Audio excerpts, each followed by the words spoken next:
গুৱাহাটী পৌৰ নিগমৰ পদপথৰ ব্যৱসায়ীক লৈ হেতালি 2025 মে মাহতে মুকলি কৰা হৈছিল পদপথৰ ব্যৱসায়ীসকলৰ স্থায়ী বজাৰ গৃহ যদিও আজি কুপতি ব্যৱসায়ীসকলক আবণ্টন দিয়া নহল বজাৰ গৃহ পদপথৰ ব্যৱসায়ীসকলক ভেন্ডিং জোন প্ৰদান কৰা বিষয়টোক লৈ উঠিছে অভিযোগ 2025 বৰ্ষতে 81টা ভেন্ডিং জোন চিনাক্ত কৰা হৈছিল আৰু ইয়াৰে 10টা 2025 বৰ্ষৰ পহিলা মাহতে প্ৰদান কৰাৰ কথা আছিল যদিও এছাম বিষয়া কৰ্মচাৰীয়ে ভেন্ডিং জোনৰ নামত 50ৰ পৰা 100 টকাকৈ সংগ্ৰহ কৰি আছে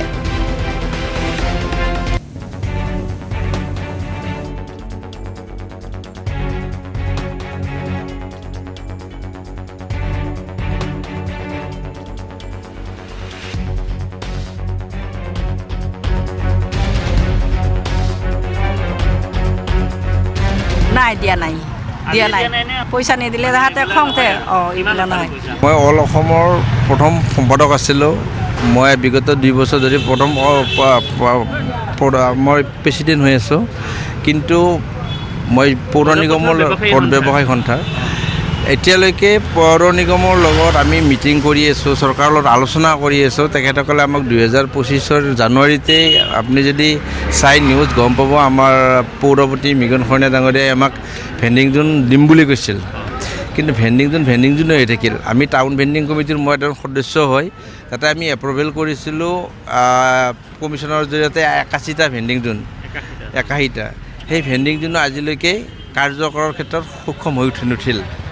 মই আপোনালোকৰ অনুষ্ঠানৰ জৰিয়তে আপোনাৰ নিউজৰ জৰিয়তে মই চৰকাৰ তথা যি আমাৰ আহিবলগীয়া বৰ্তমান বিজেপি আগতেও আছিল তেখেতসকলে আকৌ বিজেপি চৰকাৰে আছে তেখেতসকলক আহ্বান জনাম যাতে তেখেতসকলে এই ভেন্ডিং কেইটাৰ ব্যৱস্থা কৰে কাৰণ চিংৰা পৰা আহিছোঁ ছাৰ আহি সদায় আহোঁ চব্জি অলপ তাতে ল'ম লৈ কিনে আহোঁ অলপ চলপ বিকোঁ কোনোবা মানে খাজানা উঠাই 50 টকাকৈ GMCৰ পৰা পইচা লৈ যায়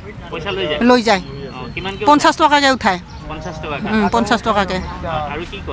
আৰু কি কয় পইচা নিদিলে তাৰমানে তাহাঁতে খং কৰে নাই দিয়া নাই